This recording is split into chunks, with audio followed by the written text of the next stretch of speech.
এয়া গাড়ীখন অলপ বেয়া হৈছিলে, বনালোঁ। এইটো ৱাটাৰ পাম্পটো নতুনকৈ আনিলোঁ, এইটো পূৰা বেয়া হৈ গ'ল, এলাইনমেণ্ট গ'ল। এইটো চাওক, বাহিৰলৈ ওলাই আহিলে দেখিছে, এইটো হিলিব ধৰিলে, ওপৰলৈ তললৈ আপ ডাউন হ'ল। এয়া এইটো চাওক, আঙুলিটো সোমাই গৈছে, এলাইনমেণ্ট বেয়া হ'ল। আৰু এতিয়া যিটো নতুন আনিছে এইটো চাওক, সেইটো সমান আছে দেখিছে। এইটো নতুনটো ইয়াত ফিটিং হ'ব এতিয়া।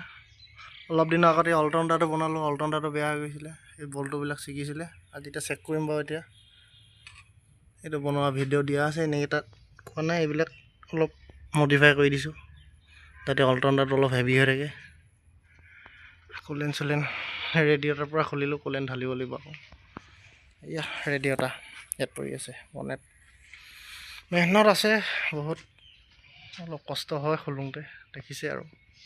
এয়া ৰেঞ্চ, আজি ইমানেই কাম কৰি আছে। এতিয়া এইটো আনি ফিটিং কৰিম এতিয়া লাহেকৈ। খাই বৈ ল'লোঁ আৰু খোলাটো ভিডিঅ' কৰিব নোৱাৰিলোঁ, চাওঁ কি হয়। ফিটিং কৰি ভালকৈ যদি কৰিব পাৰোঁ, ফাৰ্ষ্ট এক্সপিৰিয়েঞ্চ। আগতে কোনোদিন এই ৱাটাৰ পাম্প খোলা নাই, আজি ফাৰ্ষ্ট টাইম এক্সপিৰিয়েঞ্চ খুলিছোঁ, নতুন ফিটিং কৰিম। ৰেডিঅ'টাৰটো খুলি থাকোঁ বাৰু, এই অলটাউনটাৰটো অলপ প্ৰব্লেম দি আছিলে মাজতে। ইয়াত মানে বল্টুকেইটা ছিগি কিনে ভিতৰত থাকি গৈছিলে যে, সেই বল্টুকেইটা মানে উলিয়াব নোৱাৰা দুখত এইটো ইয়াতে ফিটিং কৰি চলাই আছিলোঁ। তাৰপিছত আকৌ এদিন খুলি মেলি এইবিলাক ঠিক কৰিলোঁ, ঠিক কৰি মেলি চলাইছোঁ এতিয়া। ঠিক আছে, চাওক ভিডিঅ'টো।